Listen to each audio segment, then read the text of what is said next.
Welcome to आरपीज world. मेरी आवाज सुनो। हमको मिटा सके ये जमाने में दम नहीं, हमसे जमाना खुद है, जमाने से हम नहीं। खूब पहचाना दोस्तों। कुलभूषण पंडित उर्फ राजकुमार, हिंदी सिने प्रेमियों के दिल में बसे राजकुमार की फिल्में, उनकी दमदार डायलॉग डिलीवरी, पर्दे पर सफेद जूते पहने राजकुमार की जबरदस्त एंट्री, थिएटर में दर्शकों की तालियों की गड़गड़ाहट से पहचाने जाते थे अपने जमाने के सुपरहिट अभिनेता राजकुमार। न तलवार की धार से, न गोलियों की बौछार से, बंदा डरता है तो सिर्फ परवरदिगार से। भारी भरकम अंदाज में राजकुमार के डायलॉग और उनकी जिंदगी के कुछ पहलुओं पर रोशनी डालने से पहले जानिए आरपीज वर्ल्ड मेरी आवाज सुनो को सब्सक्राइब करें और बेल आइकन जरूर दबाएं। और हाँ, शेयर करने के साथ साथ अगर पसंद आए तो कमेंट भी कीजिए। सब इंस्पेक्टर राजकुमार। जी हाँ, फिल्मों में आने से पहले राजकुमार पुलिस की नौकरी किया करते थे। एक्टिंग के बारे में सोचा नहीं था, लेकिन किस्मत ने करवट बदली और पुलिस वाला बन बैठा सिनेमा वाला। हम खैरात नहीं लेते वीर सिंह, हम तुम्हें मारेंगे और जरूर मारेंगे, लेकिन वो बंदूक भी हमारी होगी, गोली भी हमारी होगी और वक्त भी हमारा होगा। उनकी पर्सनैलिटी और हाइट के चलते राजकुमार के दोस्त उन्हें हीरो समझते थे और ऐसे ही एक दोस्त के कहने पर फोटोशूट कराया और उस दोस्त ने वो तस्वीर डायरेक्टर नज्म नकवी को भेज दी। बस तस्वीर देखते ही पसंद आ गए राजकुमार और 1952 में पहली फिल्म रंगीली से राजकुमार बड़े पर्दे के हीरो बन गए। 1952 से 57 6 साल कई फिल्मों में काम किया, छोटे मोटे रोल किए, लेकिन फिल्में फ्लॉप रही। 1957 में आई मदर इंडिया, ऑस्कर में नॉमिनेट होने वाली पहली भारतीय फिल्म। भूमिका छोटी थी राजकुमार की, लेकिन इस फिल्म ने राजकुमार को अंतर्राष्ट्रीय पहचान दिलाई और इसके बाद तो फिल्मों का सिलसिला शुरू हो गया। दिलीप कुमार के साथ पैगाम में काम किया, दिल अपना और प्रीत पर आई, दिल एक मंदिर, काजल, वक्त, लाल पत्थर, पाकीज़ा जैसी फिल्मों ने राजकुमार को अभिनय के क्षेत्र में बुलंदियों पर पहुंचा दिया। चिनाए सेठ, जिनके अपने घर शीशे के हों, वो दूसरों पर पत्थर नहीं फेंका करते।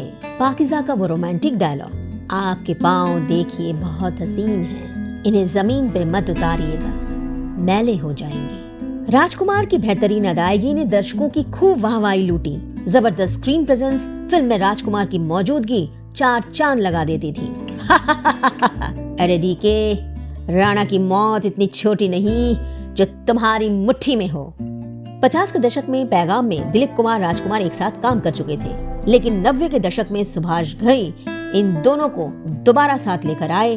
फिल्म थी सौदागर। तुम हमारे पास बैठे रहो, उस पार्टी में सब जाहिल इकट्ठे हैं, वहाँ हमारा क्या काम, क्या बताएं कृष्णा, किस किस को समझाएं, चलो अच्छा हुआ दीवानगी काम आ गई अपने।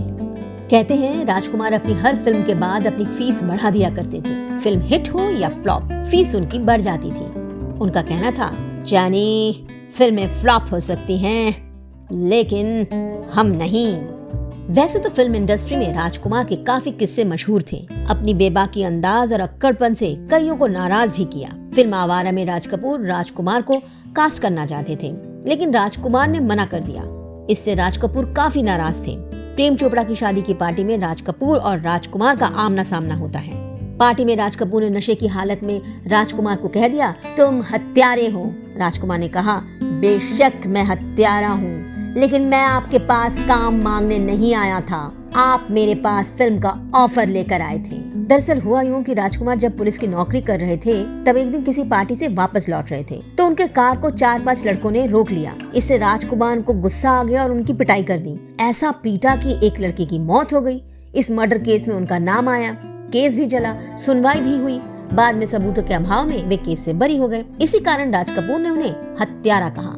हम अपने हुक्म के खुद मालिक हैं, हम अपने हुक्म से ही अंदर आए थे और अपने हुक्म से ही बाहर चले जाएंगे, तुमसे अच्छी तरह मिल लेने के बाद। एक और डायलॉग, हम वो कलेक्टर नहीं जिनका फूंक मार कर तबादला किया जा सकता है। कलेक्टरी तो हम शौक से करते हैं, रोजी रोटी के लिए नहीं। दिल्ली तक बात मशहूर है कि राजपाल चौहान के हाथ में तंबाकू का पाइप और जेब में इस्तीफा रहता है। जिस रोज हम इस कुर्सी पर बैठ के इंसाफ नहीं कर सकेंगे, उस रोज हम इस कुर्सी को छोड़ देंगे।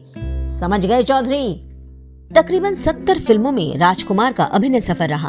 राजकुमार की तरह ही पर्दे पर राजकुमार आए, दर्शकों के दिल में राज किया और राजकुमार की तरह ही अपने फैंस को अलविदा किया।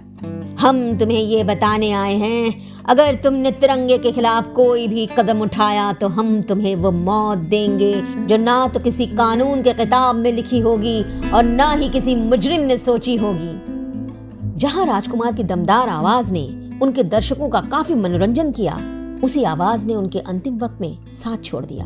राजकुमार को गले का कैंसर हो गया था और उन्होंने अपनी आवाज खो दी थी। यहाँ तक कि राजकुमार के ख्वाहिश के अनुसार इस दुनिया से रुखसत होने के बाद ही राजकुमार के चाहने वालों को पता चला कि वो अब दुनिया में नहीं रहे। एक शेर याद आया, खुदी को कर बुलंद इतना कि हर तकदीर से पहले खुदा बंदे से खुद पूछे, बता तेरी रजा क्या है।